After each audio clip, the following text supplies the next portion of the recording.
concept of this video was really inspired by a YouTube creator named Daniel Schiffer, who posted a donut commercial only using stop motion. Stop motion is a lot like time-lapse in that you are taking a series of pictures over a period of time, usually a photo for every second, 5 seconds, 10 seconds, or even longer. The big difference between time-lapse and stop motion is that time-lapse you are taking images with the intent to speed that footage up later in post. For example, if you take a picture for every 10 seconds and you take 24 photos total, when you play that back at 24 frames per second, you'll be viewing 24 seconds of footage into 1 second, essentially speeding it up. In stop motion, you are usually trying to create the illusion of a static subject moving by taking a picture, then slightly moving that subject, and taking another image, and then repeating that process until you get the movement that you're looking for. The more the movement between the frames, the more it appears chattery, which is synonymous with stop motion and is often a desired look, but for what I needed, I wanted to blend the video footage that I had with stop motion that I was capturing. So using less motion between photos gave me a smoother, more fluid sequence for blending the two seamlessly.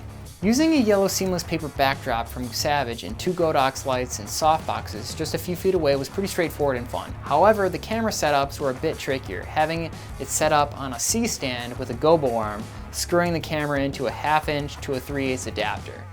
With the camera vertical and the Cupcake sitting on the electric turntable, I was able to get one of the shots that I needed, and using the motion control system from Edelkrone to time and position the Cupcakes to create the stop motion effect.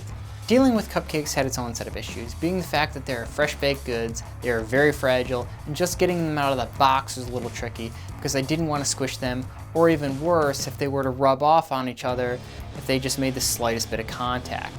Not to mention they would leave crumbs and sprinkles behind, so handling them was very difficult, and I had to make sure that I cleaned up the work area every time I touched them. Add in that they left grease spots everywhere you set them down, you had to place washers underneath them so they wouldn't leave grease spots. Having a 48-inch wide backdrop meant I was limited on where I could place my camera as to not show what was not intended.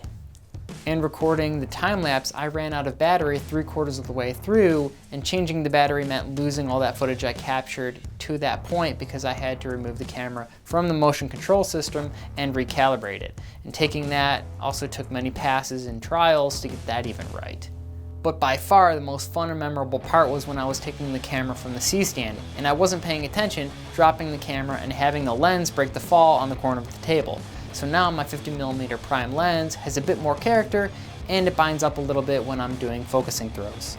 Okay, I want to hear from you guys. Do you have any good stories of things that went wrong on a commercial shoot or even a short film? Let me know in the comments down below. And if you don't mind, hit that like and subscribe button. It's a free way to be notified of future videos and it supports what I do. Don't forget to keep filming and make it epic. Mitch out.